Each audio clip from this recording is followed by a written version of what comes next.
Cool. So this is a staff meeting, 9:30 a.m. Tuesday, December 1st. It's here, December 1st, 2020. I want to thank you for your time. I know we're just coming off of Thanksgiving, and if anybody can relate with me here, so I overindulged on Thanksgiving. I don't know if any of you could align with me for a moment here. When I say overindulge, I stopped tracking my macros after day one because I was like, this is going to be way too impossible because I keep track of my FitnessPal all the time. And when I got to my in-laws, I had to stop because as soon as I got there, I was like, all right, vacation. And she had these cookies. They were packaged individually. And I felt one. I was like, all right, if it's soft, I'll eat it. And it was like so soft. Like it was like a sugar cookie that was really soft. And I'm all about that. Like, I was like, all right, I'll have one. And then I was like, oh my gosh. Then the sugar just rushed. And then she had, there was like pumpkin pie treats. And then there was this like apple casserole that was like, it was just so much. So I was like, fuck it. I'm just going all in. I even had turkey. I know. So like I just ate and gorged myself so much. And I got back home. I said, fuck it, whatever. I weighed myself, and before I left, I weighed in at 203. And then I got back and I weighed in at 215.2. So I gained 12 pounds in a week. I was okay with it. I actually smiled and I did a little dance with Lindsay and I said, Fat Mike is Fat Mike is back. So I said, Fat Mike is fun, Fat Mike doesn't keep track of macros. Fat Mike, he just eats a lot of shit, right? He's fun. But it was in the moment. And here's why. Why I even share this is because I texted my coach, my trainer, and I said, this is going to be a fun week. Let's get back on it. Yesterday, went back to the gym. Today, back at the gym. And I weighed in this morning and I've already lost 4.5 pounds. So it's not about the weight fluctuating. What it's about is the identity that I'm willing to own this year. So my year of 2020 was my best self. That was my number one. My number two, actually. Connecting to a higher purpose, number one. Number two is my best self. Identify my identity. So by me looking at that every single day and reminding myself, being connected to a higher purpose and making sure I know my identity, myself, my identity as the healthy CEO dad, okay, my identity. I'm going to make sure my behavior aligns with my identity. I just got back into the gym. What did I do? I went to Instacart Sunday night. I ordered a bunch of healthy groceries, spinach and salads and greens. I even got some kombucha just filled with some probiotics. So that way it could help with my digestive tract. I got a bunch of different anti-inflammatory like elm powder and like all this stuff, right? I got my shake, got back on that, vitamin C, no big deal, no hesitation. But here's what's interesting, and I'll tie a bow on this, and I'll come up for some air if any of you have a revelation on this. Today at the gym, my coach put in my app something I've never done before, and it's this weird, stupid thing called cardio. I don't know if any of you ever are familiar with it. So what it was is 15 sets of 2 minutes on the elliptical on the highest incline. So on the highest incline, 15 sets, 2 minutes, and in between each sets, do 10 push-ups. So it's 10 push-ups, 2 minutes on the highest incline on the elliptical. And when at first I saw it, I was like, oh, it's not bad, because it only showed one. Like it was just like, oh, 10 push-ups and 2 minutes on the elliptical. I was like, okay, I could do that. And then when I saw the 15 sets and I kept scrolling and scrolling and scrolling and scrolling, I was like, there's no fucking way. I mean, there's no way. That's 150 push-ups. That's 30 minutes on the elliptical. Like this is going to take me a half a day. There's no way. And interesting enough, I got to round 7 and my mind told me, that's it. You did 70 push-ups, Mike. That's a lot. You burned 300 calories. You're good. You're good. Just tell your coach you're fine. You got to get to this call with Liz. This was this morning. That's when I texted Liz. I was like, I'm running behind. This is taking me way longer than I expected. And then I was like, I got to keep going. I was like, let me just do one more push-up, one more set, one more 2 minutes, one more. My self-talk is all that was going through my mind. It was just like one more. And it was like, I'm not going to have enough time. We have time for one more. But Liz is going to be mad at me. She'll be okay. Know what your identity is. You'll be fine. I don't want to be late for my staff meeting. They'll understand. Know what your priorities are. And like one more, you might get it done in time. Like all these fears. What if? All this stuff was showing up in my mind, in part of my mind that was wimpy. And then the other part of my mind, the truth was one more. You can do this. Stay focused. Stay present. You got this. One more. Can you do this? Yes. Do it again. Do it again. Can you do one more push-up? One more. One more. I'll tell you what, it was fucking awful. It was awful. But I did all 15 sets. It was my longest gym session that I've done. And I feel great now. I feel great because I was thinking about that the entire time. It's all about recovery. I've said this so many times to you. Business and life, fitness, finance, education, it doesn't matter. It's not about never messing up. It's not about zagging. It's not about never making mistakes. It's about how swift can you recover. So if we ever become aware that we put on our 12 pounds, by the way, results measured, results gained, because if I didn't step on the scale, I wouldn't have known. If I didn't weigh myself before Thanksgiving and weigh myself after Thanksgiving, I wouldn't have anything to measure. Results measured, results gained. If I didn't track how many push-ups and how long I was on the elliptical or how many calories I was burning, I couldn't know how effective or how productive I was being. We must measure.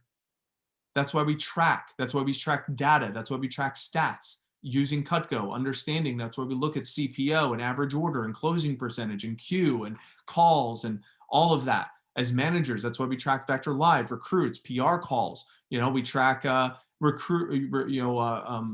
set. We track all this stuff. Why do we do that? Because results measured, results gained.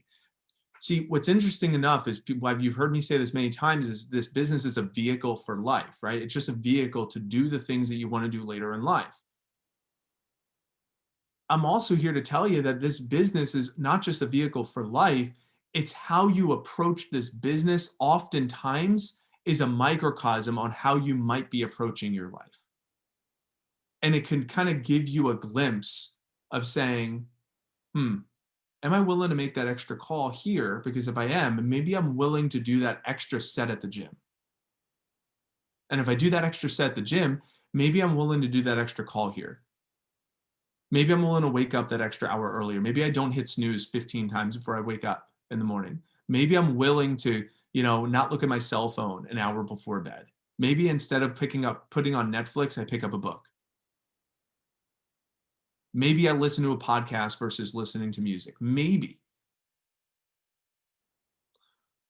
So that's what shows up for me this morning. Any insight, anything that connects with any of you that, hearing my revelation of, recovery, lessons and thoughts for Mike this morning, anything that you're like, I needed to hear that today, or I relate to that?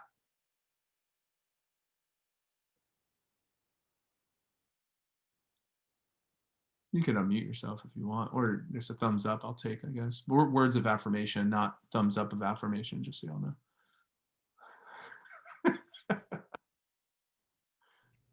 All good stuff. Results measured equals results gained. For me, it was just splitting it up, like something that was really intimidating and all the reasons why not, but splitting up into little sections of one more. And I related that a lot to my finals that I'm studying for, and obviously the business. But I think that looking at it as like broken up would be helpful. Good. So what I want to do right now is I'd like to give everyone a moment real fast, through your journals. All right. And look back at, where you're at right now, as far as start, stop, and keep. Where are you with you? Where are you with you? I know many of us went to UPW, and I know going to the Unleash the Power Within and getting some of these extra tools that we could add to our toolbox. I know for me, the previous limiting beliefs and reshaping them into new empowering beliefs has been really powerful for me. I did that, and over the course of this Thanksgiving, going through my journal, and so this right here, I went through and I went through all my notes, and I just circled and starred some things. Like, one of my limiting beliefs was I'm not worthy of the amount of success coming to me and that I'm creating. Like, there's this worthiness component that was like limiting me. And there, with that story that I had about worthiness, I replaced it with life responds to what I deserve, and I work hard to deserve the success that I have. That feels a lot better. It feels a lot better. What's interesting, I didn't even remember what my limiting belief was. All I remember is like, yeah, life responds to deserve, and I fucking work hard for my success, and I deserve everything that's coming to me. And I was like, what was my old belief? I was like, let me read that. Like, you know, and owning that, an empowering belief. So maybe right now, as you reach for your pen and you go through your journal, maybe a start, stop, and keep. Maybe there's a start using empowering language. Maybe it's stop using limiting language. Maybe it's keep your empowering language. Maybe that's something that is important for you. Again, you're leaders here. If you're on this Zoom during the month of December and January, this winter break is not about you anymore. This winter break is about leading other people. But in order to lead other people, you need to lead yourself first. So yes, it's about you, but it's in order to become more for those that are following you. And that's why this break is called a break to build. It's a break to build. What do you need to build? Do you need to build empowering self-talk? Do you need to build morning routines? Do you need to build skill development specific to SMRA, specific to coaching, specific to running interviews, specific to PR calling, specific to, you know, anything under the umbrella of skill development? What do you need to build? Do you need to build self-confidence? Well, how do you build self-confidence? If you don't know the answer to this, it's by keeping the agreements you make to yourself. That's how you build self-confidence. By keeping the agreements that you make to yourself, that's how you build self-confidence. Oftentimes people don't make agreements with themselves, and then they feel like shit because they're like, oh, they don't even make the initial agreement. How could you build self-confidence if you don't even make the agreement in the first place? So maybe you want to start making agreements with yourself. Maybe that's a start. Maybe that's a keep. So in your journals, you know, one or two of you might say, yeah, Mike, I'm going to go, I'm going to set up this many PRs, or I'm going to sell this Cutco. If you notice, I never really am like, yay, good for you. Let's do it. It's like, cool. Because if you make an agreement to me, who the fuck am I? I'm just a random dude you're crossing paths with. You make an agreement with yourself, and then you have to feel what you're going to feel if you don't hold your end of the deal. If you say you're going to do something and then don't do it, you're going to feel like shit. I'm not going to feel like shit. What am I going to feel? I'm going to feel great because I'm holding the agreements I make to me. I'll feel empathetic for you because I've been there. I've been there many times. But maybe that's a start for you. Maybe it's a keep for you. Maybe that's a stop for you.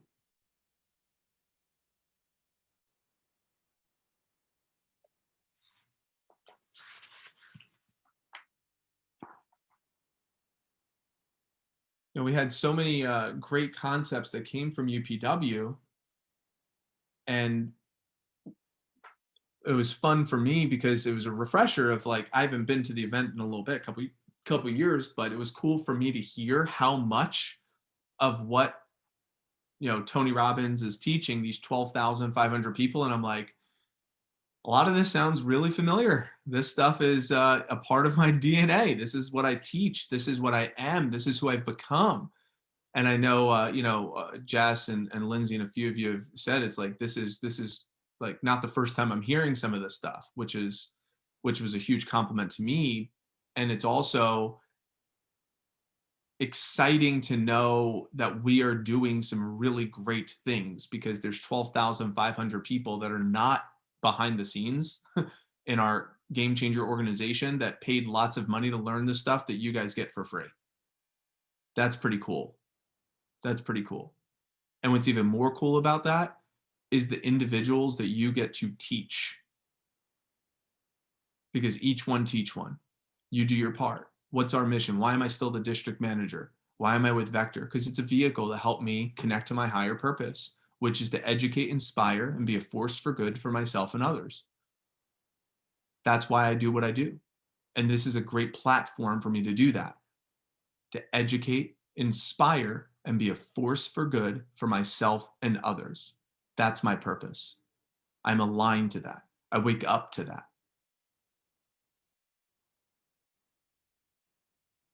And if you're excited about the coming up with yours, we'll get ready for the Alliance and winter break. There's 9 Alliance mornings where by the end of the Alliance, you have your purpose statement. I'm doing my own personal Alliance meeting in December for myself, just to get anchored down to, hey, do I want to keep and holding on to the same beliefs from 2020, or do I want to upgrade them for 2021? I'm going to go through it. I'm going to go through Your Best Year Ever, which is obviously my book, but I go through it every year, because the questions in there are really, really empowering questions. So start, stop, and keep. I'll give you another few minutes. I'm just talking while you're working on it. Hopefully you're like working on your start, stop, and keep for you.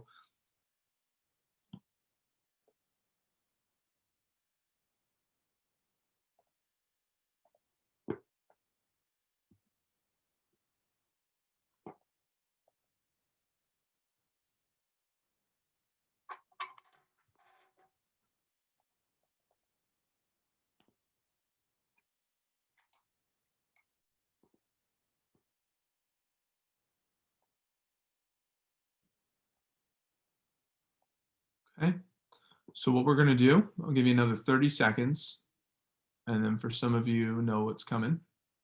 This is one of my new favorite things. Partially this is for me, but I think it'll be helpful for all of you.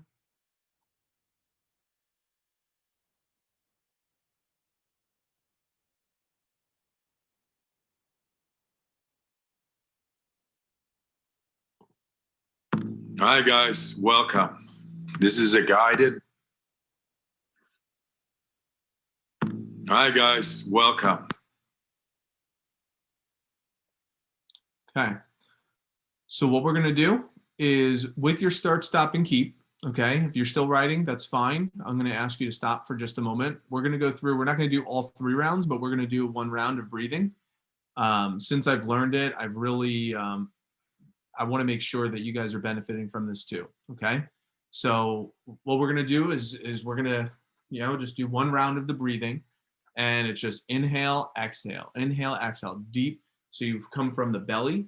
So you come from the belly up to the chest, into the throat, and then exhale up to the belly, chest, throat, exhale, belly, chest, throat, exhale, belly, chest, throat, exhale. Cool. So nice, Anthony. That's right. Well, 2 millimeters, right? Can you see the difference if I sit like this versus here?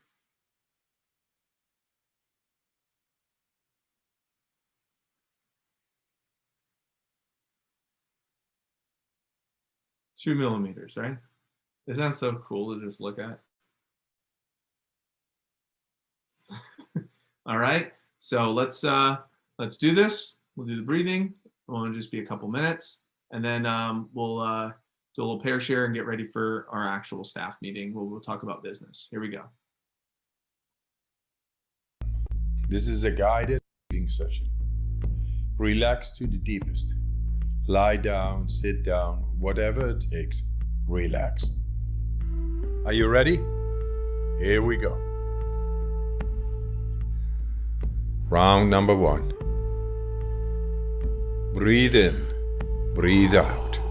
Breathe in, breathe out. Just go with the flow of the breath. In, out. In, out. In, out. In, out. Into the belly, into the chest, and let go. Like a wave. Make it circular. Fully in and letting go. Just keep on going. No pause between inhalation and exhalation.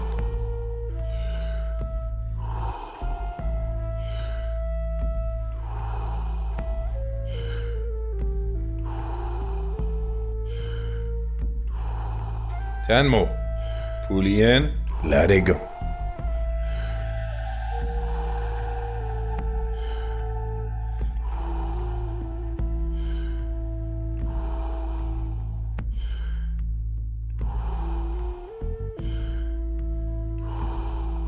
Five more. Let's give it all we got.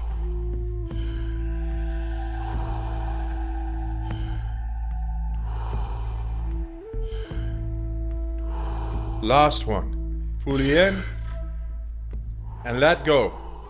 All right. 1 minute breath hold from now on. Be in this moment. Let the body do what the body is capable of doing. Be aware of your heartbeat. Slow it down and just be in this moment. Let that relaxation spread down to your toes, into your fingertips, to the base of your neck and head. You are almost there. Do you want to prolong your breath hold? Pause the video now and continue when you feel the urge to breathe. Okay, recovery breath in. 5, 4, 3, 2, 1. Take a deep breath in and hold for 15 seconds.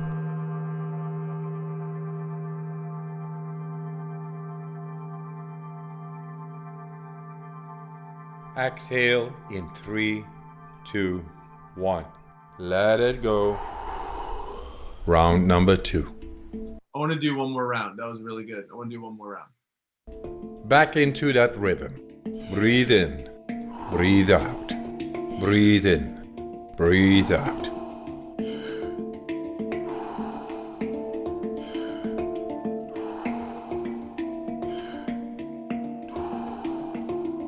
In, out.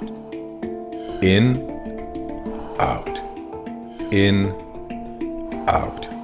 Into the belly, into the chest, and let go. Like a wave. Make it circular. Fully in and letting go. Just keep on going. No pause between inhalation and exhalation. In with peace, out with stress.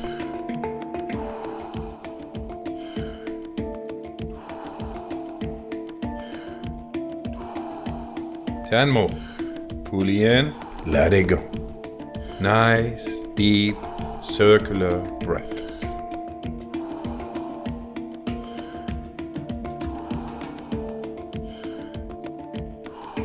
Five more. Let's give it all we got.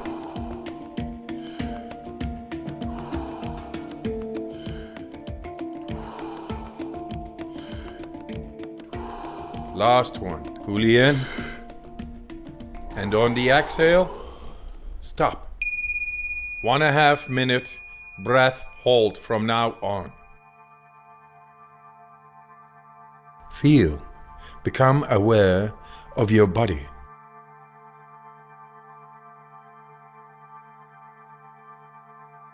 If your hands and feet are tingling, or you feel your body temperature is changing, that's okay.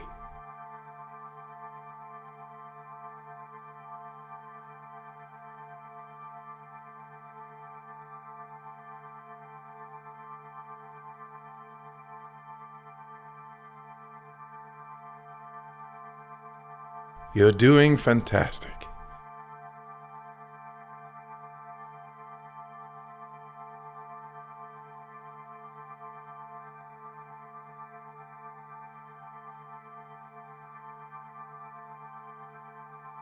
If you need to breathe before I give the cue, that's okay.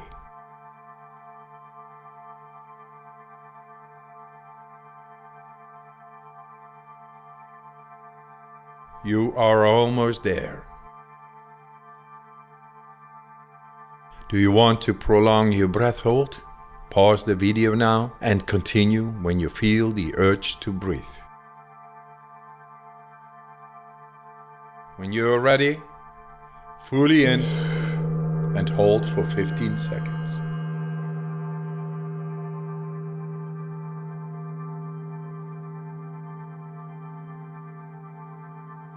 Exhale in 3, 2, 1. Let it go. Round number 3.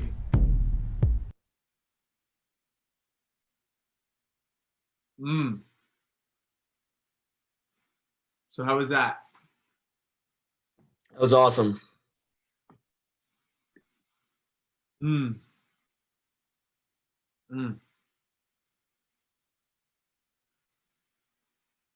So now looking at your start, stop, and keep, see if there's anything else that from this energy that you want to add to that list.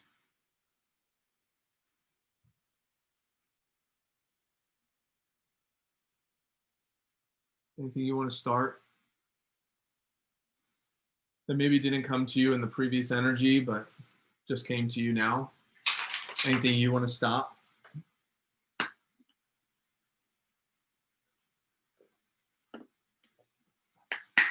People you want to start talking to, people you want to stop talking to, people you want to keep talking to, routines in the morning, routines in the evening.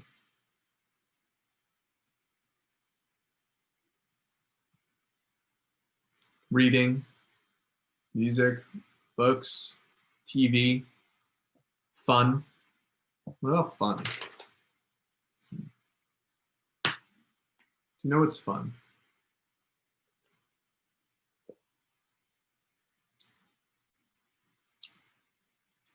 I rented a trike, three-wheeler Harley. That shit was fun. Rode up the coast, got inspired, and I said, I'm gonna go to the fucking beach.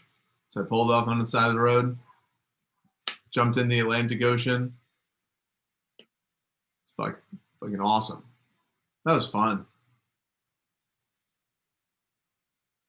Took Lindsay's 70-year-old mom and 75-year-old aunt out on the Harley. That shit was fun.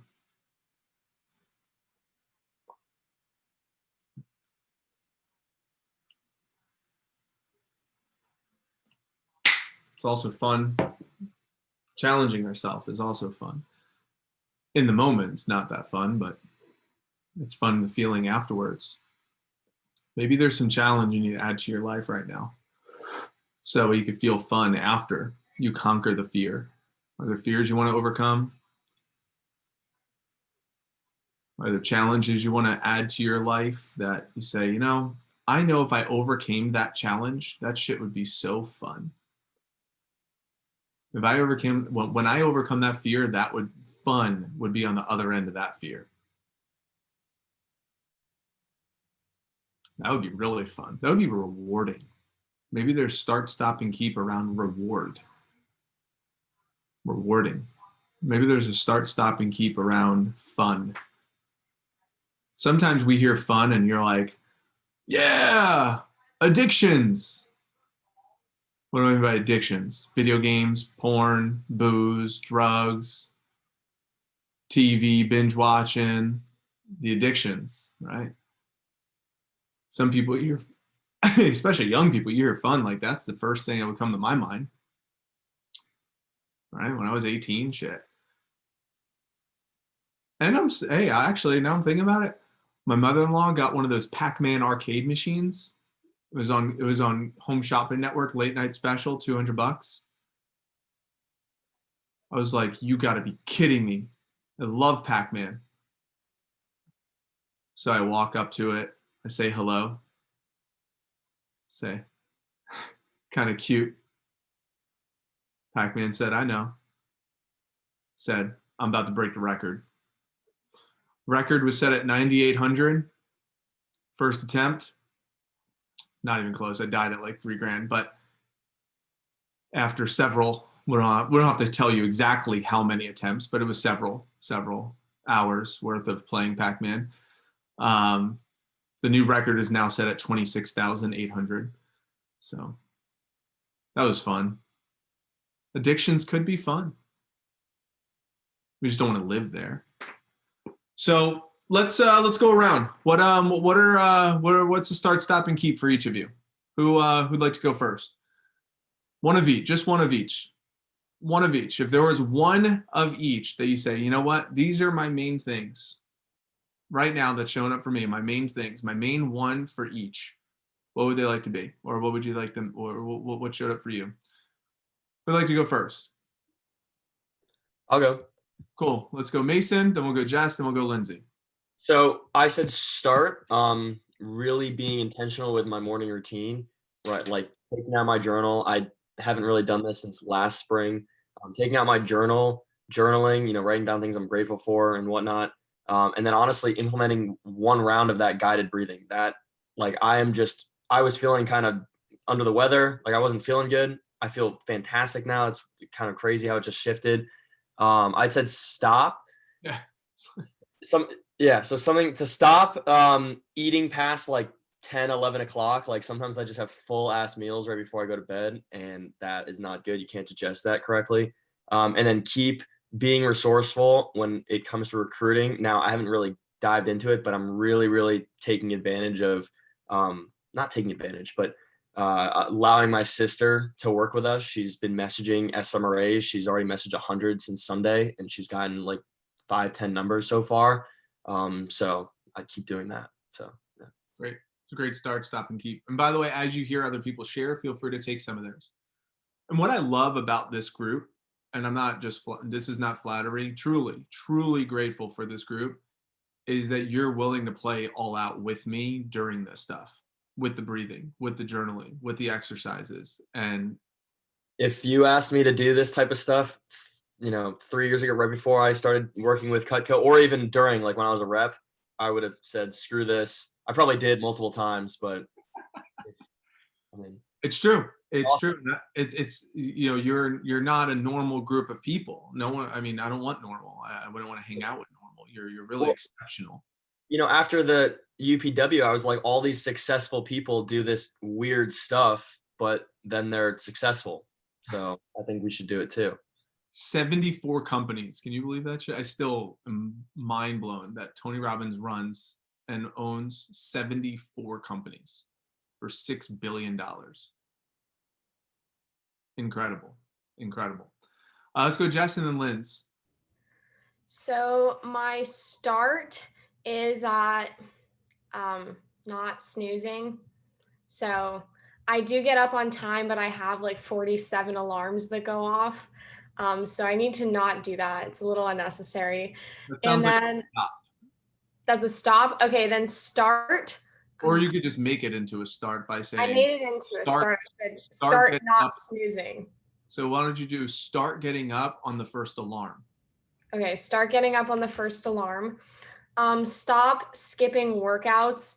Every single time I work out, I feel great after, and then I just don't do it. So I'm going to stop doing that.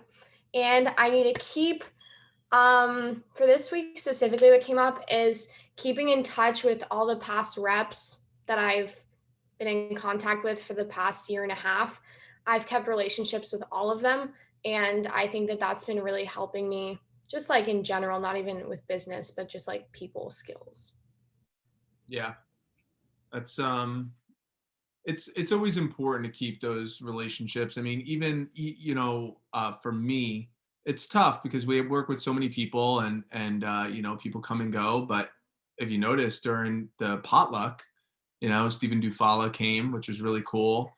Ryan Nadig hasn't worked with me for 5 years. He showed up. Brad DeMint, he hasn't worked with me since Mason summer. And he dedicates so much to working in our organization. So you keep these relationships with these people, not to get anything, but just to keep the relationship. So I love that. Let's go Linz and then Rochelle.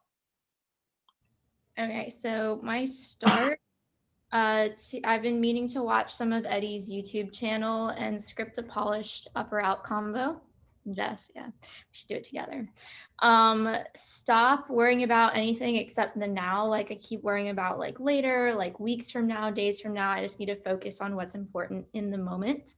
And I want to continue to break patterns that I'm like noticing about myself from like UPW, and just continue to be aware of that and break those like low energy patterns. It's great. And you have some of the tools to do that, which is great. Let's go Shell and then Audrey. So for my start, I have my daily must. That's something that we learned at UPW. So having like a gallon of water every day, the breathing exercise, working out, and then journaling. And then my stop, I put eating out. And then my keep, I put loving life and staying like above the line. What line? They have like below the line, above the line, and like how you're feeling, your mood and stuff. But like sometimes I don't know, it's just important to always be, whether it's like present or having the right mindset, like a good mindset, and like falling, I don't know, like sometimes I struggle just falling below the line, and it's because of like mostly like my parents, honestly. And it's like I don't want to cut them out of my life, but like environment. You just put that under environment. Environment, sure. Yes. Yeah, I had this conversation with my wife last night. Environment, yeah, absolutely. I mean, there's certain you can't change people. That's not, like Tony says, people aren't broken. You don't have to fix them. You can't change them. But sometimes individuals aren't in a position where they want to grow.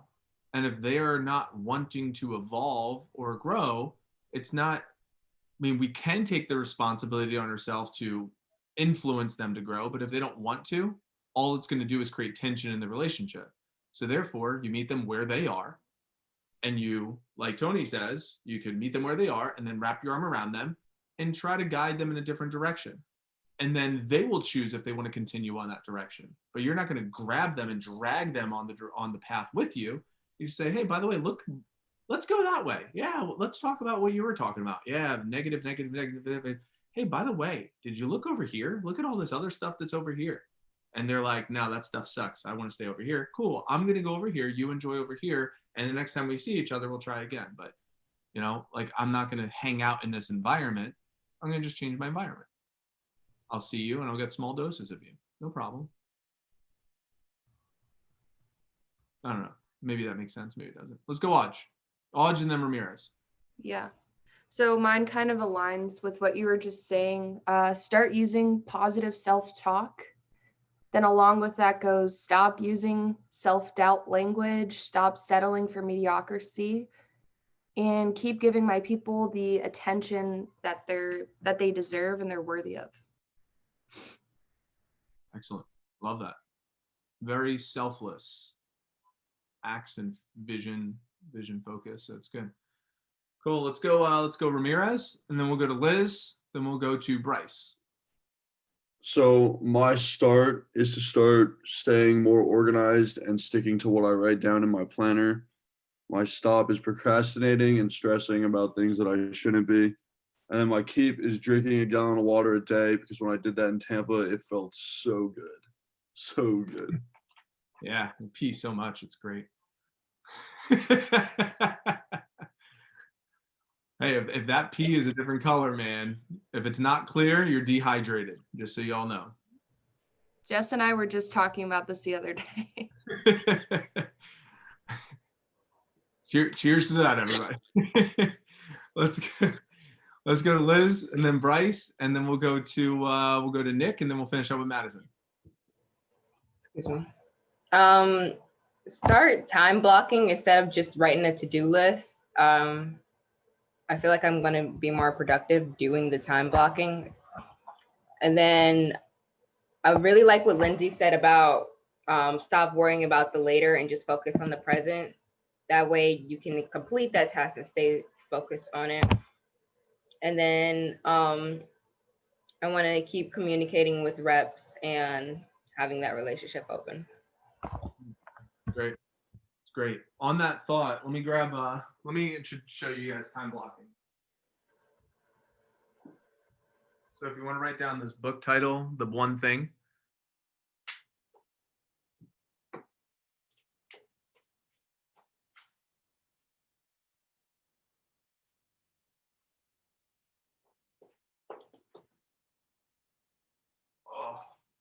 Oh my gosh, I'm so sore from the elliptical. Holy shit. Couldn't even walk. So the one thing, this is my current bathroom read. So this idea of time blocking, I'll take a photo of it and I'll send it to you.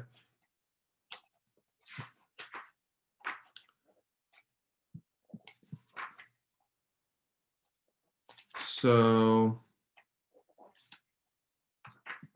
I'll show you the pictures, but all right, and maybe this will help.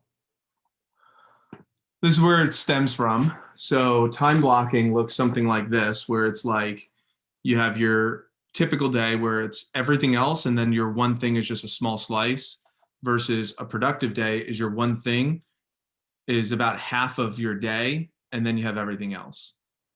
So your main thing it's essentially keeping your main thing your main thing. And this is like, you know, the way he describes it. It's like your one thing is like 8 to noon. That's your one thing. 4 hours. 4 hours dedicated to your one thing, and then 1 hour dedicated to planning to set up those 4 hours. So you have what we call power hour planning, right? Power hour planning on the Sundays. And then he talks about 4 hours to start your day, to make sure you're dedicating your time to the first part of your day to your one thing. So it's a really cool concept. Again, it's called The One Thing. If you don't want to read the book, I posted the podcast with the guy talking about this. Dan Cassetti, he was on the Changing Lives podcast. So if you guys are interested,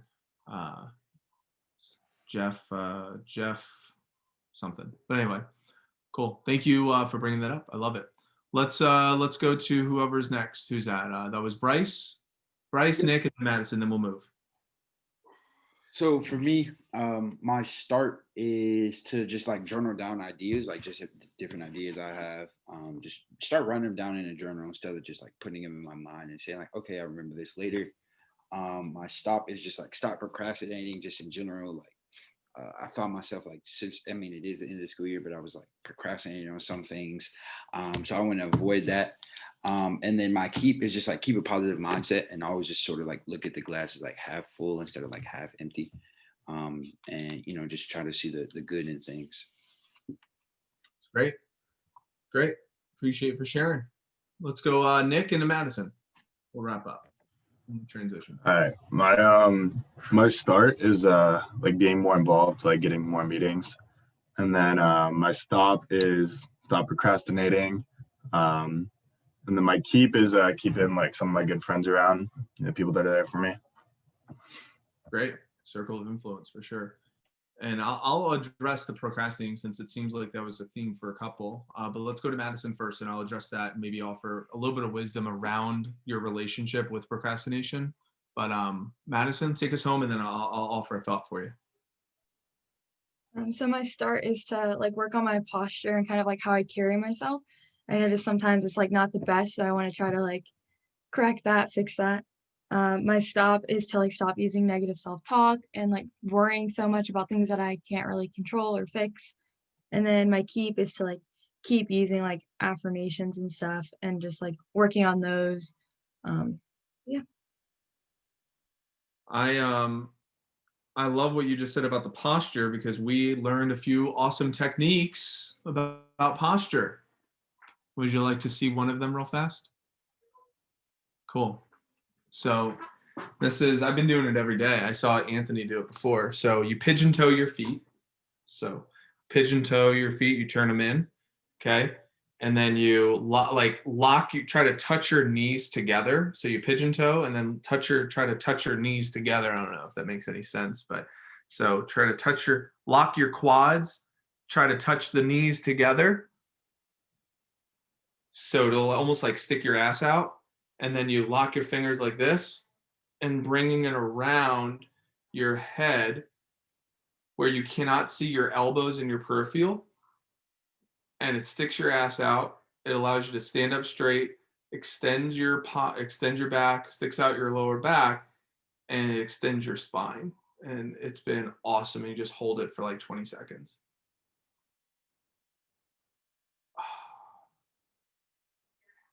Oh gosh. Dude, just doing that just in a moment, it's been helpful. So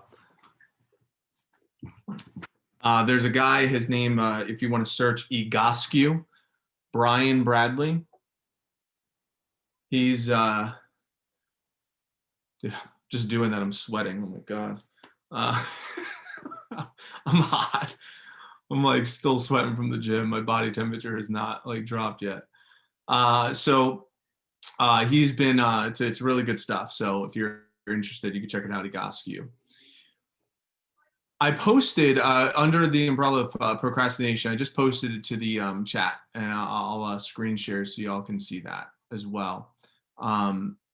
This right here that I just shared into the Winter Break staff, this is from Good to Great. So if you're reading the book, you know what I'm talking about. If you haven't read the book, no problem. But the author, Jim Collins, talks about this concept of a BHAG. A BHAG is a big, hairy, audacious goal, okay? And whenever these three things overlap, which is what are you deeply passionate about? What you can be the best in the world at, which would be your talent. So this is like my talent. This is where I'm deeply passionate about, and what drives your economic engine, which would be your vehicle that helps you make money, right? So it's your vehicle to help you make money. So you take, what's the vehicle that helps me make money? What are my talents? And what am I deeply passionate about? So, and he says right here, include your core values and purpose, which is in this one right here. So if you take this into consideration and align this with your activities each day, there's a possibility, I'm not saying 100%, but there's a very strong possibility, maybe even a probability, that you will be more excited to take the micro actions during your day instead of avoiding them. Because procrastination is not procrastination, it's avoidance, because you're all working on somebody else's time frame. They're giving you a timeline versus a self-imposed timeline. I would even write that down. What creates great leaders is they work on self-imposed timelines, not the timelines that other people are giving you. Like the government says, pay your taxes. If you don't pay your taxes on April 15th, then you're going to have pain. Why do they give that timeline? Because that's what the sheep of society need. That's what they need. They need a deadline. They need a deadline from a higher power that says you must abide by this because we know you're not going to do it otherwise. And that's okay. But the lion really don't give a shit what the sheep think of them. And in my opinion, I'm a fucking lion. And I'm going to create self-imposed deadlines that I'm going to be excited about working towards. and not rely on somebody else to tell me when I'm supposed to get stuff done. Now, to an extent, but if you could find what you're passionate about, find your vehicle and find your talent that brings you energy, what is your genius? And you live in that, life becomes enjoyable. You don't want to procrastinate on it because it fills you up. You're like, man. And here's what I would say. What if you used Vector as a simple vehicle to just figure out that? What if your branch experience this summer, what if this winter break branch experience or this assistant manager experience was just to figure out that or get the answers to some of those questions? Some of you think, it's not as much fun anymore. You know, it used to be fun because everything was so new and like, you know, it was just like a variety of new things. I was learning so much.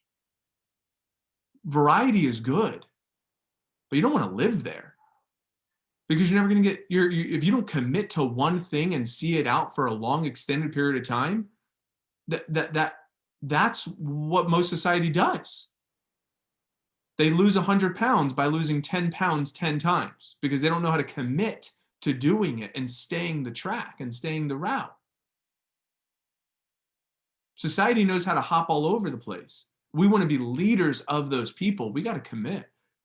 I'm not saying stick it out for 16 years like me, but that's why it's cut go through college. It's not cut go through until it gets boring, until it gets tough. Cut go through until I find something more enjoyable to do in this moment. We want you to build wealth long term. So what if your model of working here was to literally just to figure out that BHAG? Now, most of you don't need to hear that, but it struck a chord when I heard procrastination a few times. It's like, I get it. I feel you. But I'm 35 years old. I'm not that old, but I'm experienced enough for 16 years of doing this to see some trends. All right. I want to pivot and transition. I shared this on my Instagram. I don't know if you follow Ed Mylett, but I love him. He's great. But I wanted to share with you this, and I don't know if you saw it when I shared it. It's a quick video, but this is Ed Mylett. Far more to be a part of a cause and a movement than they ever will for money. So let me pre-frame this. The pre-frame to this is your business plan for winter break. Okay. This video is a pre-frame to your business plan for winter break.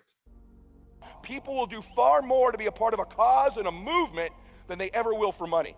The reason I'm spending the second half of my life teaching people like you is because I believe the world needs a force for good. We're so divided. We're at each other. The media divides us. Politicians divide us. We're divided by ethnicity. We're divided by religion, sexual preference. The world's trying to divide us, and I believe the greatest force for good in the world could be entrepreneurs. If we'll come together, if we'll be cause-oriented, if we'll make a difference for people, if we'll embody what they do. I don't care if you have a sandwich shop, a dry cleaners, or a software company. If you're evangelical about its cause and you build a cult-like, you heard me, a cult-like religious movement, you can build a great company. So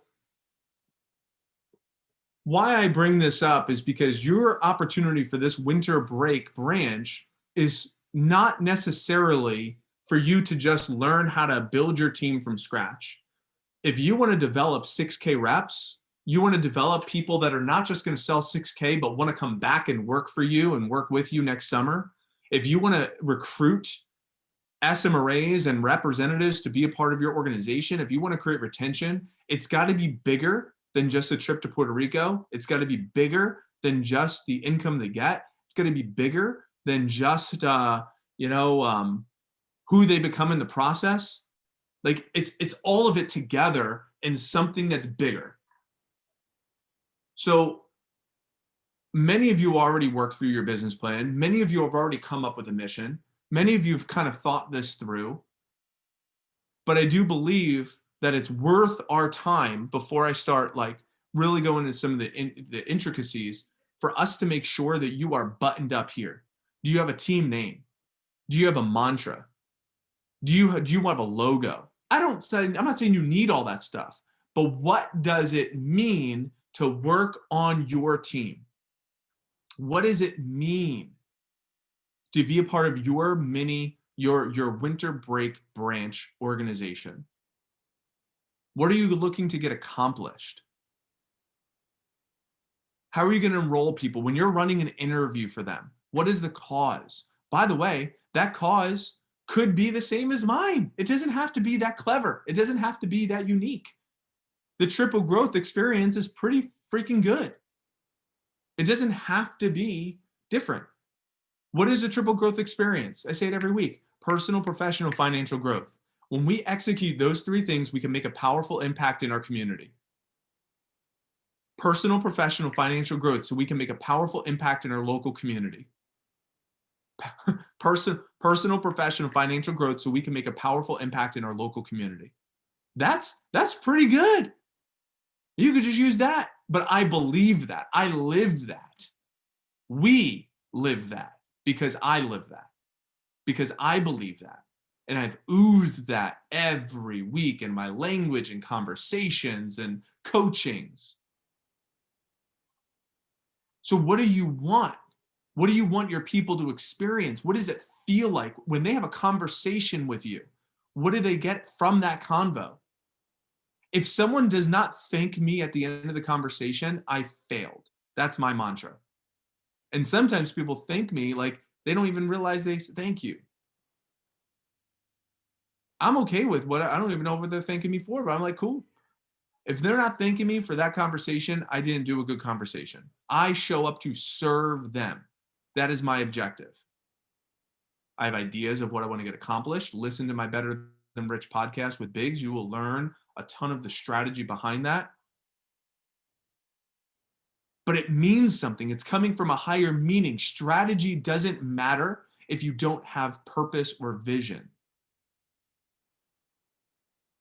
So meaningful for them. Now, obviously, in order for it to be meaningful for them, it's got to be meaningful for you, which hopefully we got accomplished, which is, what do you get from this? You get personal growth, professional growth, financial growth. You get that by being the leaders. You get the skill development. You get to learn how to own and operate your own enterprise for 6 weeks and test everything, test the boundaries, learn some stuff. Whether you're what Mason's saying, which is resourcefulness with his sister, whether it's what Lindsay's doing with his leading through Madison, which is why she's on, and enrolling her and Teresa and learning proper delegation so she could learn how to scale her influence to her other future, her development, so that way they could grow their business and evolve it even larger, right? Like, it doesn't matter what you're looking to grow and learn. Maybe it's Rochelle says, I want to get better at this coaching thing and sales thing because I haven't got a chance to do it yet. And maybe it's, Jess is like, I haven't run the SMRA program yet. All of you have your thing. All of you have your thing. You're going to get a lot from this. There's no doubt about it. What's in it for your people? Does anybody have one that they feel good about that they can share? Anyone have a mantra, a mission, a name, anything, or you want to just spitfire something now, and that we can almost do like a test run with you that can help other people craft theirs. Aj? Nothing's set in stone, but this kind of hit home, just showing up to serve, or like serving your people. Show up to serve. I like that one. Show up to serve. Nice. If we had to put you on the spot for a 30-second stump speech of just rapid fire with passion or whatever comes up for you, well, what would be a tangent that you would say if you just had a rant on show up to serve? No filter. It could sound stupid or silly or funny or passionate or cursing or whatever. Like, no filter. What would be a rant if you just had a rant about showing up to serve? Yeah. So obviously we are promoting like the Cutco through college experience, and you could either, show up to do the Cutco through till you feel comfortable, or, till you're not bored and then move on. But I think really knowing what this opportunity offers. I mean, obviously each of you has experienced it yourself, but knowing what you're offering to other students and to other people within our community, and just helping them grow personally, professionally, and financially, I think you're doing a great service to them. So just know what you offer. It's good. It's good. So take what you just said. Okay. Take what you just said. Take your pen. Capture what you liked from what you just ranted. Everyone else, you could wait and let Audrey do it, or maybe you could do the same. Might be an idea, just an idea for you.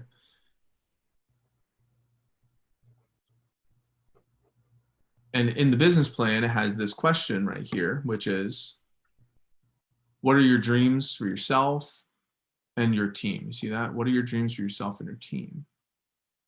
And by achieving this, what will this do for you next summer? But what does it also do for them next summer? What does it do for them? How will life be different for you?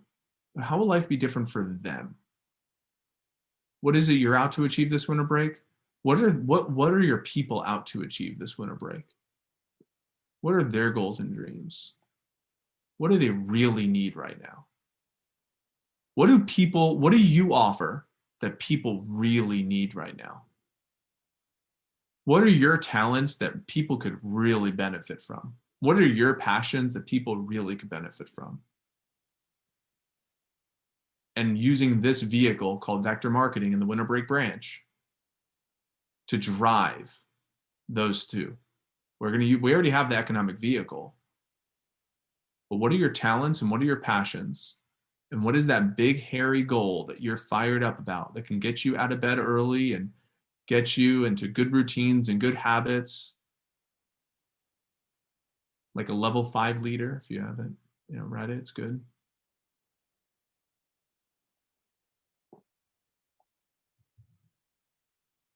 Mason, I know you were going to chime in before I called on Aud. Anything that was showing up for you? Yeah, I was gonna, I'm still undecided what I want my team name to be. And I don't know if I wanted to do the Mambas again because I felt like I kind of half-assed it at the beginning of the fall. And I didn't want to relate to that and the amount of effort I put in at the beginning of the fall. But at the same time, I really like the motto. It's like the constant quest to become the best version of yourself.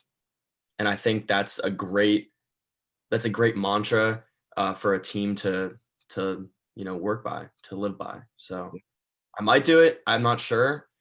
So here's okay, actually a couple questions around it. Cool.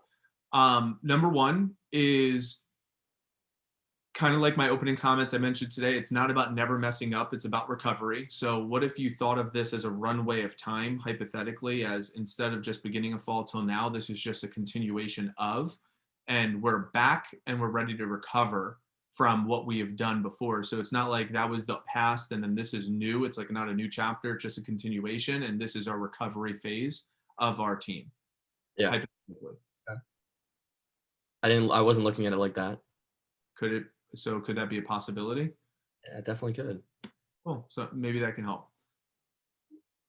If you could, so when you align to something, right, and you could get like passionate about it and it plays to your strengths too, that could be fun. I also have this sign. I don't know what to do with it if we don't. You could also be the moose, right? Don't you have a moose sign? I could be the cows or the bulls. Oh, the bull. Oh, water buffalo. Yeah, the ox or whatever. I'll say it's a bison. It sounds cooler. I love it. I love it. So, does this give you a little bit of clarity of some things before we go into the tactical? I know we literally just spent a whole hour on mentality and vision and personal development and growth, and and it has nothing to do with business and it has everything to do with the business, right?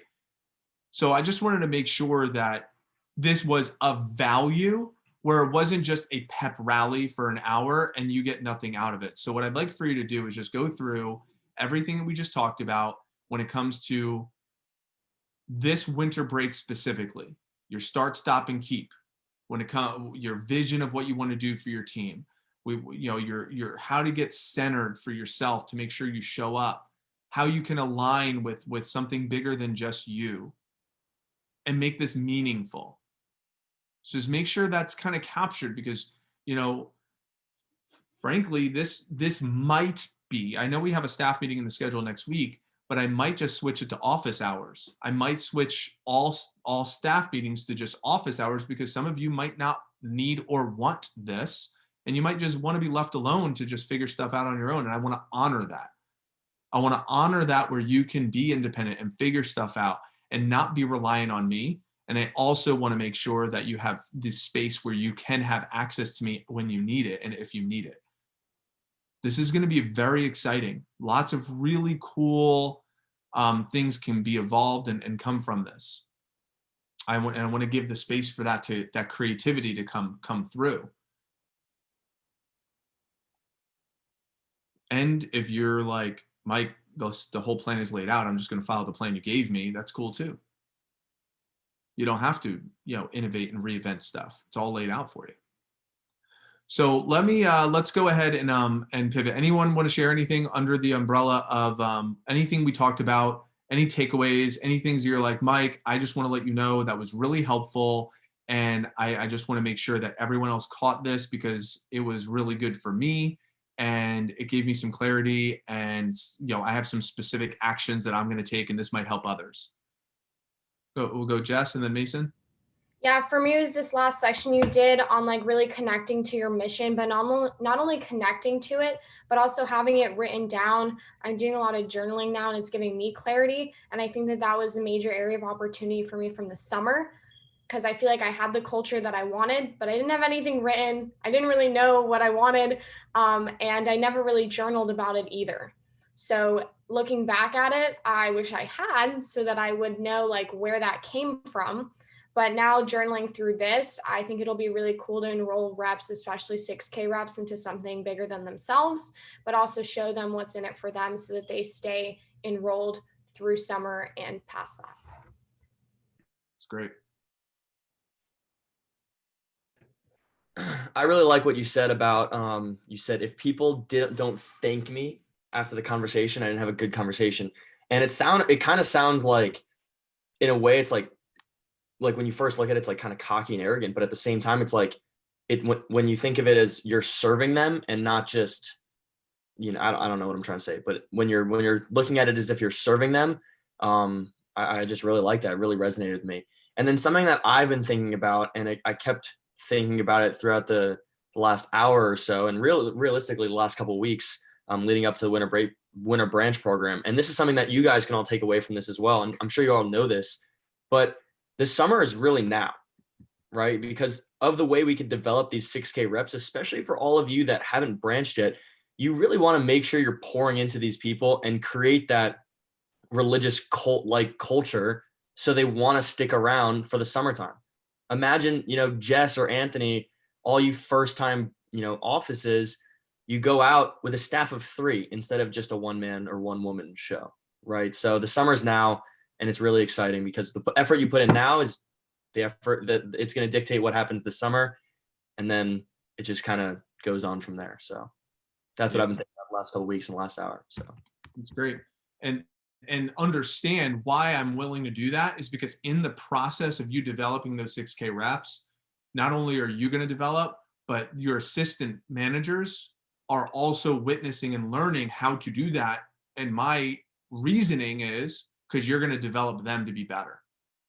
You're going to be developing them to be better for next summer to work with me. That's the intention behind it, just so you all know. So yes, positive self-interest for me, and also positive self-interest for you. That's partnership, and that's what we want to get accomplished. So, and many of you know this, but I've been talking to a few of you about doing a retreat at the end of February. And this winter break is going to really allow me to figure out who I want to invite to that, because the future of our business as a game changer organization, believe it or not, we've only been in Tampa.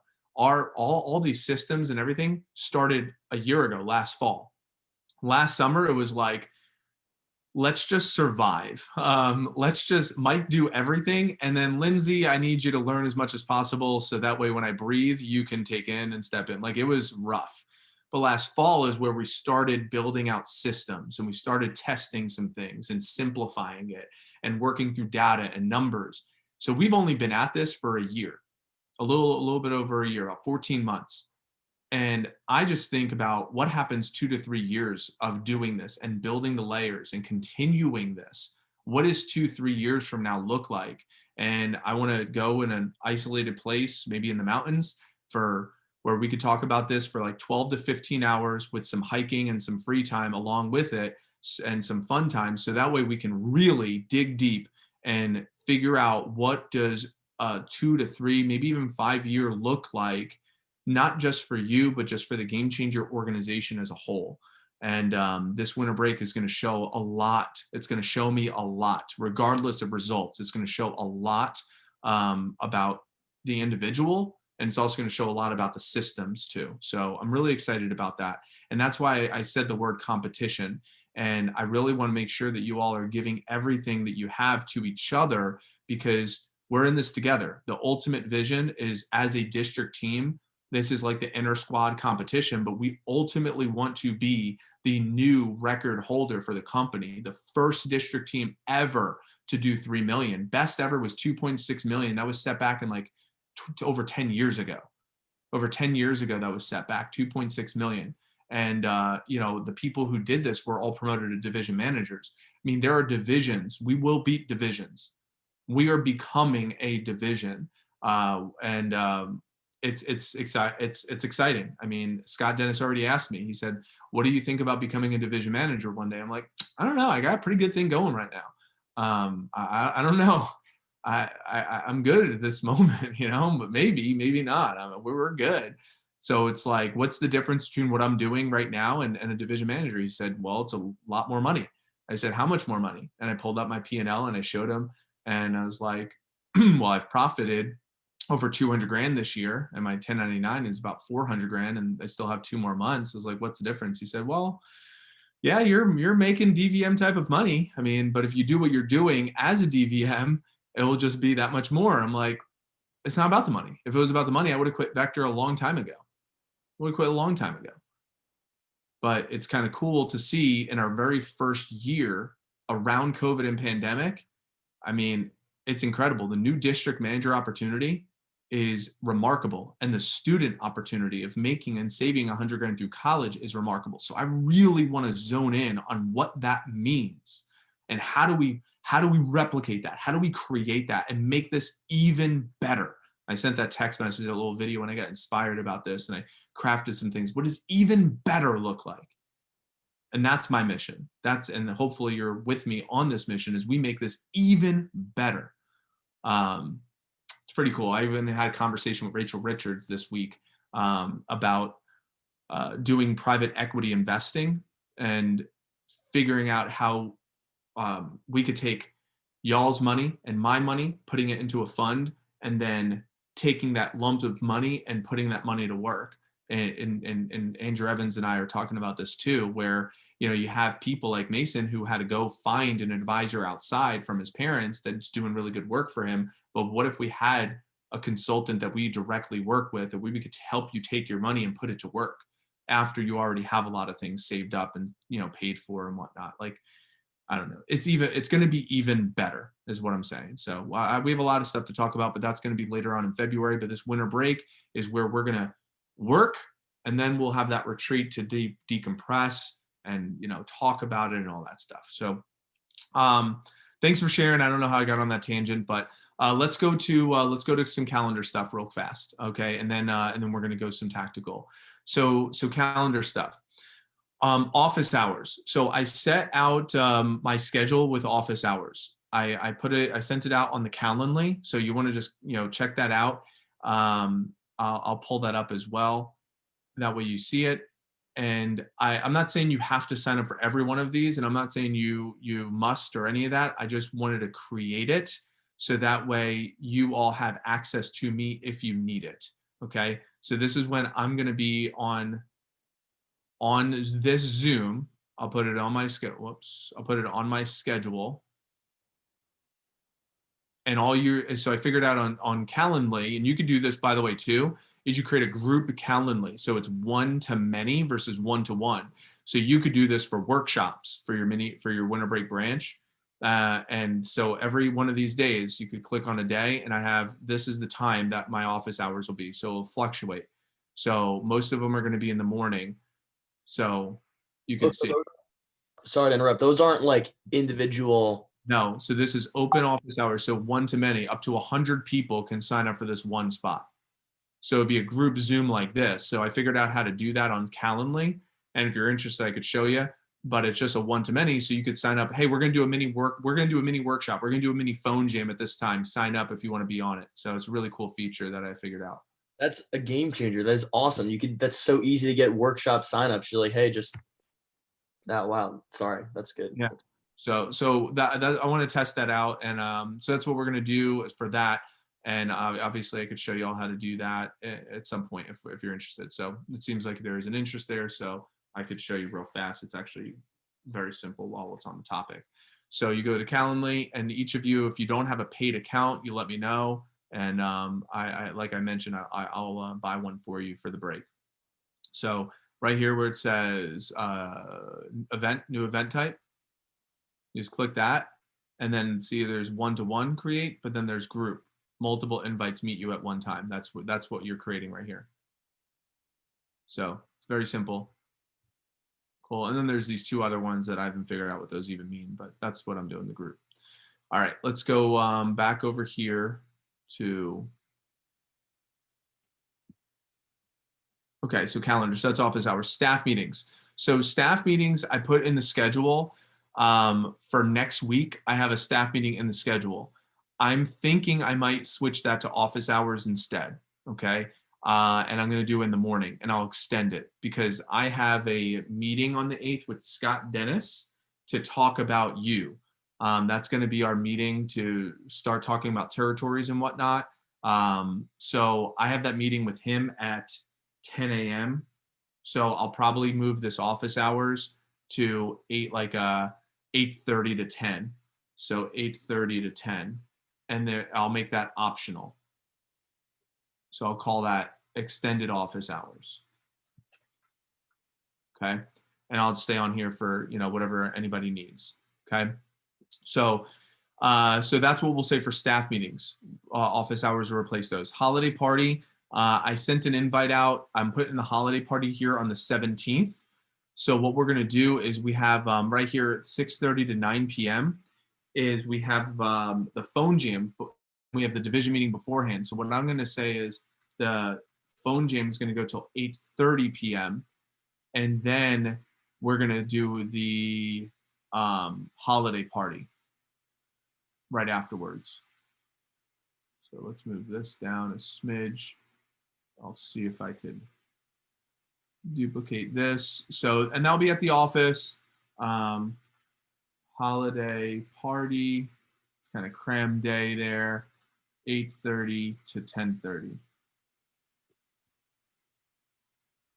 And so if you're in town, if you want to, be a part of it, I do it every year. It's the White Elephant Gift Exchange. You can invite your friends to this if you want, bring games, type of thing. Last year we did this at the University of Tampa. You might remember that. That's where I met Jess's parents. And it was really cool. So that brought up an idea of, should we throw parents in? Ready? This was my idea. If we did want to do parents, I got to talk to Andrew Evans. Do we want to try to combine it with this phone jam and holiday party here, or do we want to do it separate? Because we have this big launch that's happening here. So I was thinking about maybe throwing in a separate parent type of meeting or a parent night. But then it's getting really close to Christmas. So that's why I was like, I kind of like it here. And then we could even get them involved in that phone jam. So what if we did the phone jam is 6:30 to 8:30, but what if we did, it's really like parent meeting from like 6:30 to 7, and then the phone jam 7 to 8:30 or something like that. Or maybe if we did the parent meeting from like, you know, somewhere in between there, I don't know. And we got them involved in the phone jam to help all of our reps do phone time. Kind of like we did in the summer. Anyone have a take? Yeah, real quick. First of all, parents, 100%, it's a necessity. I used to not believe in it. It is the best thing you possibly do, getting parents involved and just getting parents to see what their kids are doing. I think you could also do it like the first week of January before, you know, school starts back up. So I like that. I want to do it before the push because I want their buy-in for their kids during this push. Okay, yeah, that makes more sense. That push starts on the 28th. We put it this way, that 28th should be the biggest sales day ever because that's the double dipping for the Puerto Rico trip. So we want to make that a huge, huge sales day because that's where it starts. So that's going to be a large sales day. Jess, do it on Christmas Eve. Jess, you said you had a take? I was gonna say separate, and then you said like parents there for the phone gym, and I remember how successful that was for the summer. We did like a raffling off Cutco, and all of a sudden, like the kids just had like 50 more numbers in their queue. So I think that that's that's awesome. So we need to keep in mind, number one, a lot of the parents aren't going to show up due to COVID. So it's still going to be on Zoom. I'll be at the office. I'll stream it from the office. We'll invite people to do it from the office, but it'll probably be on Zoom, right? So if we're doing it separate, we just need to think about that launch because that's going to be a pretty big launch. And I don't want to do it before this launch. So it's got to be somewhere between the 17th and the 21st, I would say, if we're doing it separate.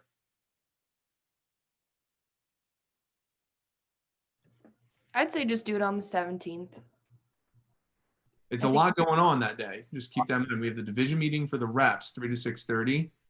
And then I could move I already could send the invite for the holiday party because I like it on that day after that phone jam. But we can turn this phone jam into the parent meeting realistically. Mike, how can we make this like you've been saying, how can we make this even better, right? How can we start promoting this to the training class this week and just make it absolutely insane where every single parent is there? Because I mean, the power of parents being bought in is ridiculous. I don't think it's the only reason, but Anthony's mom being at that first parents meeting like a year and a half ago is probably part of the reason why he's still here. Realistically, like his parents being that bought in and basically pushing him to do things, and then his parents liking me and liking you are probably part of the reason why he's still working with us and whatever. So I think how can we make it even better? So maybe that phone jam, maybe that phone time is not as critical as a parent night. So maybe what if we called, you know, the parent meeting, and we'll still book up demos because of the parent meeting. So I like it. And then we'll go right into the holiday party afterwards, but we'll have 6:30, we'll say 6:30, 8:30 is parent meeting and phone jam, right? Yeah. And then the holiday party. Okay. That's good. Good conversation. So that's good. And then we could start promoting that. So you guys, any questions of that? We'll say the division meeting for the reps, 3 to 6:30. Parents will join us right afterwards at 6:30. We'll go 6:30 to like maybe 7:30. 7:30, we'll call it an hour of parent meeting. I'll do my TLA stump speech. I'll do a Cutco through college. We'll have maybe a couple of you speak for like 5 or 7 minutes each so they could hear from someone else that's not me. Then we'll go boom right into, a parent testimonial. Great idea. You know, we get a parent testimonial in there, and then we go right into like a phone jam where we raffle off free Cutco. And we'll give them more time for that raffle. And then after that raffle, we'll go into the holiday party. Yeah, I like it. Cool. So that's good. All right, that's holiday party. PB&J, for those that want to join, it seems like we had a really great turnout. I have doing that on the 20th. So over here on the 20th, is when we're going to do the next PB&J for Tampa Bay. If you're interested, it's on YouTube, or it's on Facebook rather, PBJ, and that's going to be from 9 to 10:30 a.m. Is when we're going to do the next one of those meetings. So all of these meetings, you just want to make sure you have them in the schedule. So like, for example, TLA this week, and then you have TLA right here on the 12th. You got next level group. I don't know the times. Andrew's going to look at those, but just make sure you have that marked in your schedule. You got the training times. You want to make sure you just have these in the plan, just those set in stone meetings, because there's a lot on this calendar, but you want to make sure that all of these are put in there. We have that team meeting before Christmas. Why that team meeting is important before Christmas is the phone jam, because the push starts, like we're going to have that Sunday phone jam here. Then this is going to be that head start phone jam to set up that push. So you get that 1-2 punch, so you can leave Sunday and have that big monster Monday and set up a big 2-week push to win Puerto Rico. That's where we'll have most of our winners. Now, the other winners we have on the 7th, that's when the first wave starts. Could we get 1 or 2 winners during the first 3 weeks? That's one thing I would ask, is could you get a few winners here? Because remember, this is the strategy for all of the assistant managers and branches, for all of you. We said the strategy to get your 6K credit, you get 4 PRs, sell 2K on the 28th, and then 2K during the 3 weeks, and then 2K during the 2 weeks. So we want to make sure that we have this selling strategy. This all starts on the 7th right here. So you have 3 weeks to sell that 2K. So there's these personal selling days in here. 1, 2, 3, 4, 5, 6 days, or 5 days. 5 days to sell those 2K, or just have some orders lined up, ready to roll, and ready to put them in. Do your marketing, something. We want you in Puerto Rico, and whether or not you want to go, that's going to be up to you, but I want you to at least qualify for the trip. And it would be silly not to go. But I sent a Black Friday promotion thing through last Friday through this Friday. Hasn't gotten a ton of traction, but a couple people are like, hey, I'll get back to you. I'm looking to buy some table knives or some gadgets. I placed a couple orders for stainless table knives, and by sending a text message. So it took me 2 minutes. Telling you, I sold a flatware chest and a homemaker set. The flatware chest, by the way, I sold for cash because I have one from a past contest. So it's a straight up $1,400 commission. Dude, there's Bryce. You have that. Don't you have a flatware chest that you still haven't put in? Yes. Yeah, for a reason. I mean, I've tried to talk to him, and yeah, we'll get it when the time. It's all right. Another conversation. But yeah, I've been holding on to this flatware chest for so long. I'm fired up. I think I'm going to sell it today. I'm going to meet him at the office. But all that's the calendar. Any questions on the calendar before we go into some more quick rapid fire on some other important things? I have a question. Sure. There's a lot of days throughout the schedule that have TLA and launch PR blitz, and they're all 5 to 6:30. I don't know what that is. I was wondering. So this is meaning your TLA PRs and PRs from the launch. So that's who you're calling. Those are the lists that you're calling. So you're calling those large. Remember the lists the TLA gave Andrew? All of those lists. Those are those lists, and then the launch is the PRs from that launch. Okay, and that's who you want to target. So we had this launch here.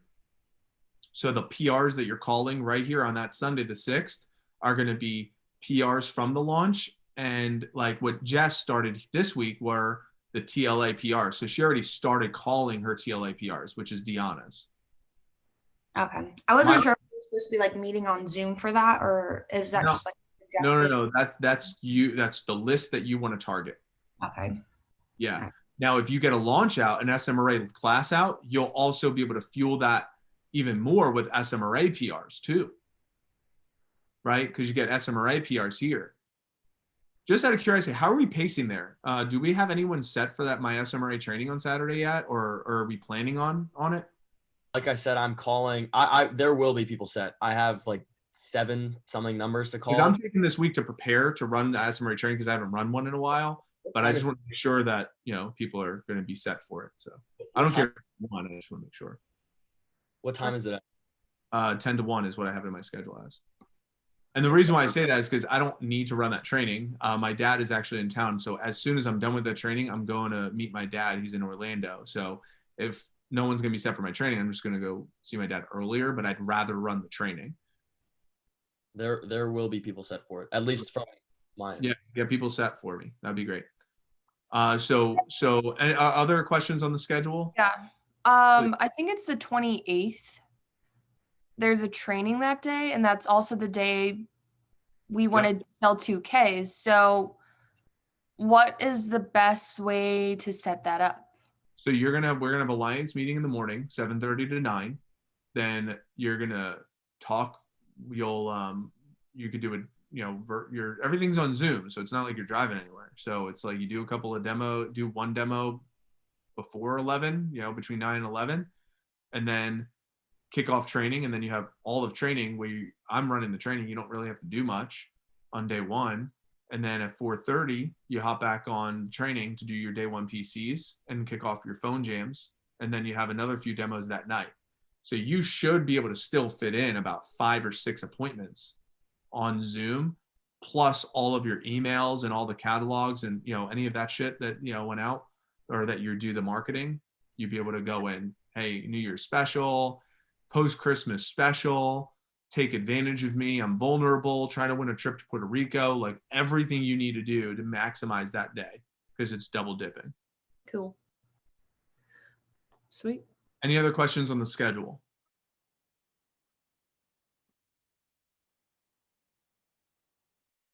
Okay.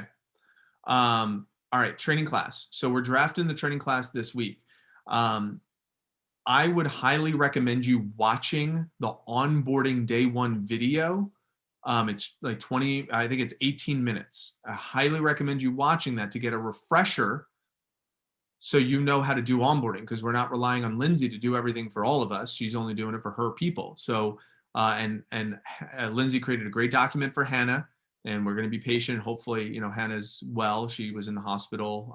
So she, that could throw a whole wrench in a lot of things without the virtual assistant. So being reliant on one person, she does so much for us. So, but she's back and she's good. And I just gave her a bonus. I gave her a Thanksgiving bonus and she's all fired up. So I want to make sure that she's taken care of. But we got to be ready. Y'all got to be ready, myself included, to step in wherever we need to step in, but you want to be refreshed on the process. Now that video was recorded in August. And since that video was recorded, Lindsay has developed and evolved that onboarding process a little bit since that video was recorded. So we just want to make sure you review her document that she created. She spent a lot of time putting together. And then you also look at the video and see the spreadsheets, the links. I'll post all that stuff. Or actually, if Lindsay, maybe you could put that on your to-do list just to repost all of those links. And that way we have those. And then what we'll do on Wednesday night, which is tomorrow night, we'll do a breakout during the phone jam and we'll draft the training class. We'll see who's set for training, and then you'll do your text messages, and that way all of you can get, maybe 1 or 2 trainees or more, depending on how many you created. Okay. One hot thing that I want to share with all of you, I spent $5,000 on winter break mailers. So we sent out, we're sending out $5,000 worth of mailers, which is about 10,000 letters. So just so you know, they just went out. I just got the email.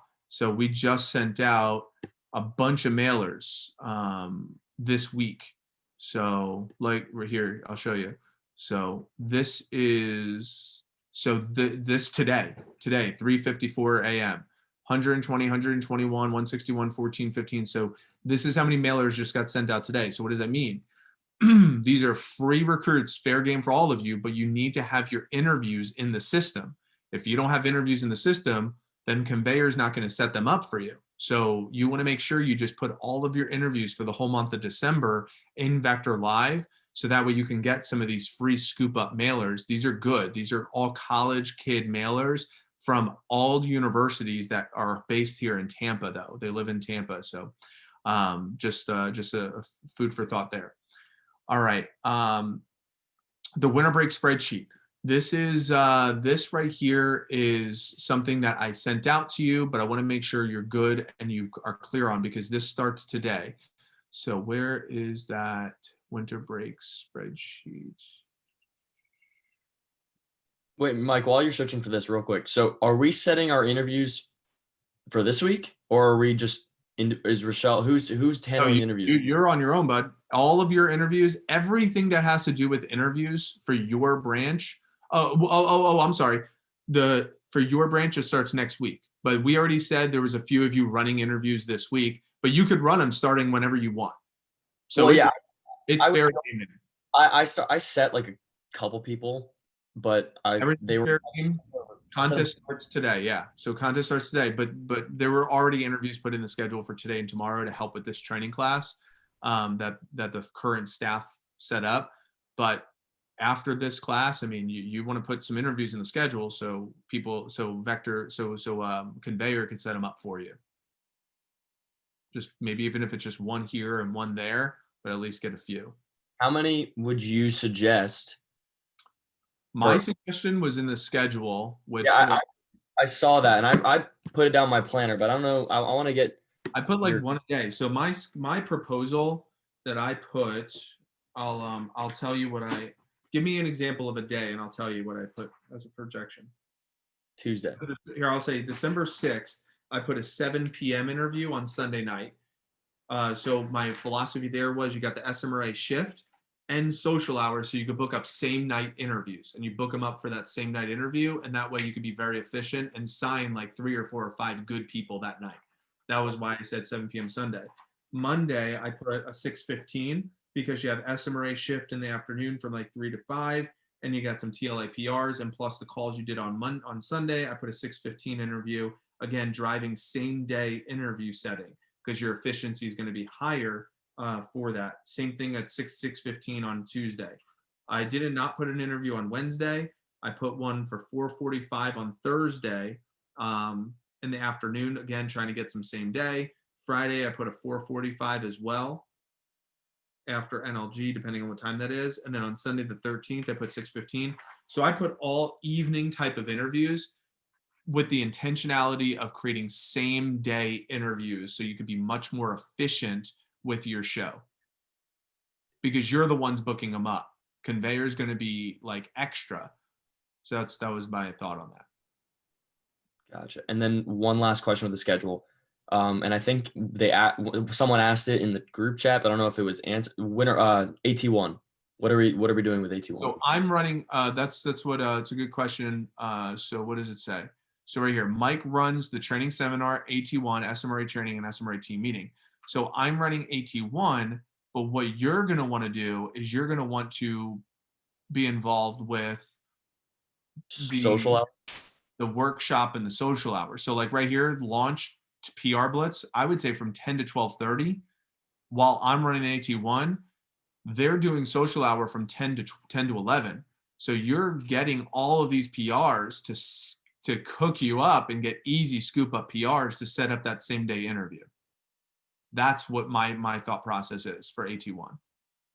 For AT1 here, same thing. Social hours from 5 to 6. Boom, you have a 7 p.m. interview. And because you have the SMRAs PRs plus the social hour PRs plus TLA PRs, boom, set them all up for that 7 p.m. interview. Now, I need to know where you all are with your interview. So I recorded an interview. It's 22 minutes, and it's me running the interview. If you do not feel confident with your interview, then you could use mine, which is what Anthony Marino is going to use, which he's going to hop on. He's going to make some opening comments, play my video. Then he's going to do some closing comments and do all the post interviews. If you're like, no, I want to run my own interview, run your own interview so you can get repetition. If you don't know how to run an interview, play my interview and learn it and script it and get comfortable with it. And then you could say, hey, Mike, I'm going to transition to my own interviews now. But I do need to know which interviews to play that for because we want to track stats and data to see if it's effective or not. And if you're interested, I could send that video over to you. If you guys are using the video, I wouldn't, my personal opinion, if I was new and first running interviews, I wouldn't do that for more than a week. I would mess up an interview. I would dive in and mess up on Mike's dollar and learn how to do it. just dive in and do it, to be honest. So, and the repetition of watching it obviously is going to help you, because some of you never even seen an interview since you had one run for you, you know, so specifically Marino, you know, so, and Liz. For the interview times, are we able to all have interviews at the same times, or do they have to be different? Like 5 minutes. It would have to be like 5 minutes off. Okay. But you might be able to do it at the same time. I don't know. But if not, it'll have to just be 5 minutes off. Okay. This is the one of the last things, but it's really important. This right here. Okay. Sample stats. All of you are going to have access to this. So what I'm going to do is I'm going to create a separate spreadsheet that is just your team. So that's why I need your team name. And you're going to go through and have this spreadsheet for your stats. It's going to have your schools. It's going to have, you know, all of this. It's going to just be your spreadsheet just for your team. And what you're going to want to do, see, I set this up for all of you. So you're going to have this for your team. Rep projection. How much is the rep going to sell? So when you talk to them for a paycheck meeting, what are you going to sell for the week? Manager projection. This is what they think they're going to sell. I think they're only going to sell one of these 3 numbers. Then at the end of the week, you put their sales actual, their Wednesday phone jam goal. You could use this, team meeting attendance, weekly PC. So I took Mason's spreadsheet and just updated it just a smidge. This is a coaching tool. This is going to be a great tool for you to rock your branch, but this is essential. Okay. This spreadsheet. Now you have 2 options on this, 2 options. Option A, you submit it into WhatsApp and Hannah will update the spreadsheet for you. Option B, you update the spreadsheet. It's got to be done. We must get data every day. It's got to happen. Now, some days there's going to be more data than others. So you got the SMRAs. So what you can do is, if I were you, I would go through and put X's when I'm going to send this over to you today. This is on my to-do list to work through. I would put X's on the days you know you're going to have zeros, or just put zeros on the days you know you're going to have zeros. Meaning, like if I'm Lindsay, I know I'm not running any SMRA interviews for these days. I just put X's. You know, and you just go through and put all the X's. You know there's no training, you know, or you know you're not running interviews, or you know you're not setting up PRs, whatever it is, and just put X's, because this is all the way through the end. So does that make sense? But it's got to be done. I'm telling you, that's my job. My job as the CEO of this operation is to be on you like white on rice with your data and your stats. And that could be delegated. You could delegate it to Hannah. You could delegate it to an assistant, but you're not going to want to. You're going to want to know the numbers, because that's what's going to allow you to move your business. Remember, what gets measured gets gained.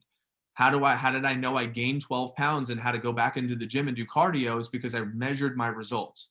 How do you know what conversations you need to have, or who do you need to target for combos, or what you need to do and how you need to act? You got to look at your business. You got to look at the data. Okay. So really, really, really important there. And again, I'll make sure that those spreadsheets are set up for you before end of day today. Let me just make sure we got that. The winter break spreadsheet, the plan, and that was the question. So let me just make sure on my notes, we're out of time, and I appreciate all of you. We got the competition, daily office hours, stat tracking, Ed Mylett, the day 2 phone gym and pullback with communication. So we didn't hit on this, but we could hit on that tomorrow. I just want to know, do we want to do a group communication guidelines, or do you want to do breakout rooms with your people and review communication guidelines individually on day 2 during that day 2 phone jam? I like it separate. So we'll just think on that and finalize that before tomorrow night, once you have your team drafted, right? So that's going to be important. So that's that. Yeah, that. And, oh, this is critical. Not time sensitive, but we talked about the idea of an AM March Madness contest, meaning in March Madness last year, if they did a certain thing, they guaranteed themselves a summer assistant manager spot. We want to do that for winter break. People like Eric Garcia is who brought this up. I think this about Celestial. I think about Deanna. I think about Vicky B. I think about these individuals. And then there's some of these kids. You see like an Alex Derry come back out of nowhere and he steps up and does really great things. Who knows? If he knew something like this existed, maybe we can excite them for a guaranteed summer assistant manager position. What I need to know from you, again, I don't need to know it right now, but I need to know it soon, is what would you need and want to see from your assistant managers? Quantifiable. How many PR? How many personal PRs? How much CPO do you want them to personally sell? What do you want to see from your assistant managers during the break? So that way I can quantify that, put it together, and say, this is what you must do during 6 weeks for you to guarantee yourself a summer assistant manager spot in my office next summer. So we can revisit that tomorrow night, or ideally sometime soon. I'll post it into the staff chat. Any questions or comments on that? Cool. Let me just move. How to enroll, personal PR combo. This is something simple. I just want to capture it.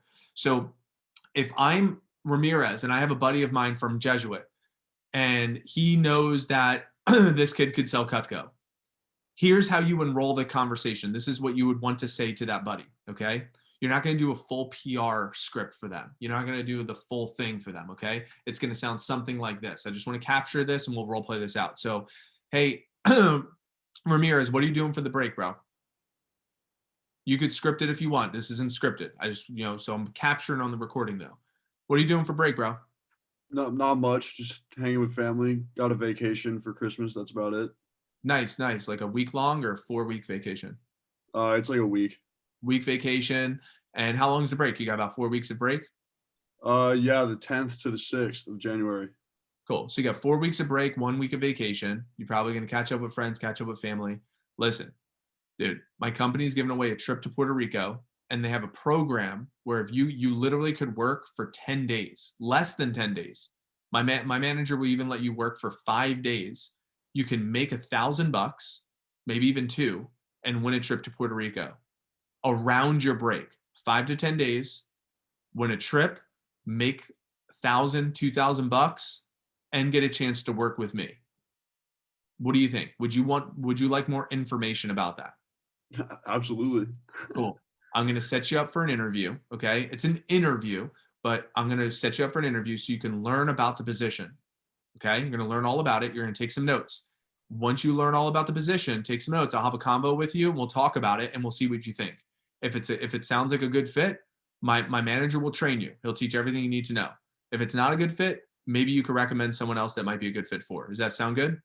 Sounds good to me. Cool. Let's set you up for a time. Does everyone see what that sounds like? Hey, 5 to 10 days, win a trip and make like $1,000. An irresistible offer. That's it. An irresistible offer. You got it. Love it. Love it. Cool. So that is that local TLA prep. One of the things I want to do is run a local TLA prep just for game changers outside of Andrew, but I don't have more specifics around that. We did the vision, the mailers, and the day one onboarding video I'll send to you. Awesome. Thank you all. I appreciate you.